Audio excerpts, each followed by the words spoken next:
దైవజన్మ, ఒక మాట నమ్ముతారా? భూ సంబంధమైన వాటి కొరకు ఒక్కరోజు కూడా ఆలోచించి ఆరోగ్యం పాడు చేసుకోకు. ఎప్పుడు ఏది నీకు కావాలో ప్రతిదీ వెతుక్కుంటూ నీ కాళ్ళ దగ్గర దేవుడు పడేస్తాడు. నీకు అవసరమైంది నీ కాళ్ళ దగ్గర దేవుడు పడేస్తాడు. నీ పిల్లలకు అవసరమైంది నీ కాళ్ళ దగ్గర పడేస్తాడు.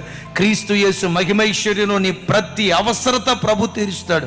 ఒకవేళ శ్రమలు వచ్చి ఉండొచ్చు, శ్రమలు కొద్ది రోజులే. కీర్తనకర్త అంటాడు, సాయంకాలము ఏడ్పు వచ్చి రాత్రి అంతా ఉండిన ఉదయమున సంతోషం కలుగును.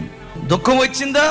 దుఃఖంతో అను, సైతానా ఈ దుఃఖం కొద్ది రోజులే, ఈ ఏడ్పు కొద్ది రోజులే, ఈ కన్నీరు కొద్ది రోజులే, ఈ ప్రసవ వేదన కొద్ది రోజులే, ఈ అవమానం కొద్ది రోజులే, ఈ నింద కొద్ది రోజులే. ఒక రోజు రాబోతుంది, నిందకు ప్రతిగా రెట్టింపు ఘనత నా దేవుడు నాకు అనుగ్రహించబోతున్నాడు. సాతానా, నువ్వు చూస్తావు, నువ్వు తలదించుకుంటావు, నా దేవుడు నా తలపైకి ఎత్తబోతూ ఉన్నాడు.